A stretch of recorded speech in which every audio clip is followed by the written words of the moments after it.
سلام بچه ها، خوش اومد به ویدیو جدید. این ویدیو میخوام بهتون یاد بدم که چطوری توی بازی دفارست چیت بزنید.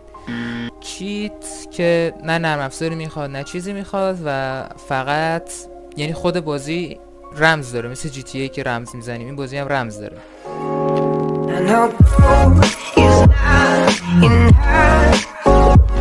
اول تو مین منوی بازی، همون صفحه اول بازی، باید بزنید دیولپر مود آن. چطوری؟ خیلی ساده، بزنید دیگه.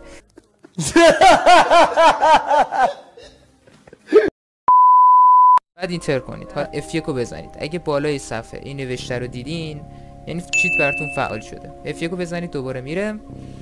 حالا یه بازی بسازین دیگه. حالا من چون ویندوزمو جدیدن عوض کردم کلا سیوای بازیم پاک شده و صبر میکنیم تا بازی لود بشه.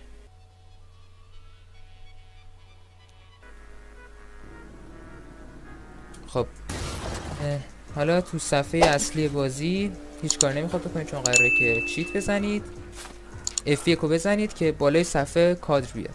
بزنید add all item، بعد یه فلش اینور رو بزنید، اینتر کنید. یعنی فلش رو میگم تو کیبورد این، حالا عکسش اینجا میذارم، اینو بزنید خودش کامل میکنه کلمه رو. بعد حالا کل آیتم های بازی رو بهتون داده، یعنی اینوینتوریتون رو ببینید کل وسایل بازی رو داریم. حالا چون یه قسمتی از وسایل بازی مال داستان بازیه، دوباره F1 رو بزنید آل اس، یه اس بزنید، دوباره همون فلشه رو بزنید، کامل میکنه، اینتر کنید. چیزایی که مال داستان بازیه مثل اره برقی اینا رو بهتون میده و کلا هر چی بخواید میتونید تو این رمزو بزنید. یکم تو سایت انگلیسی هم بگردید میتونید کل این رمزا رو پیدا کنید. حالا زیر ویدیو شاید لینک سایت رو گذاشتم که برید ببینید، ولی میشه سریع راه رفت تو، مثلا چیتشو بزنید که سریع راه بره. کلا همه وسایل رو میتونین بگیرین و همه کار میشه کرد. یعنی الان کل وسایل رو دارین دیگه. اره برقی که مال داستان بازیه، عروسک بچه‌مون که مال داستان بازیه، این تیرکمون قرمز فلزیه اینم فکر کنم مال داستان بازیه.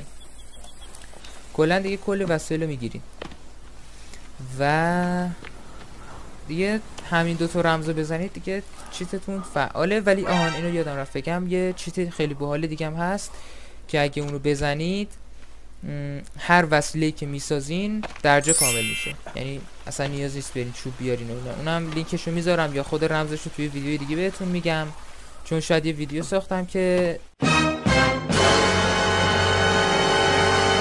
این کلا این چیتا رو بهتون معرفی کنم. امیدوارم که از این ویدیو خوشتون اومده باشه. حتما لایک کنید و منو دنبال کنید. این اولین ویدیویی که تصویر خودمو میذارم و امیدوارم که خوشتون اومده باشه و تا یه ویدیو دیگه فعلا.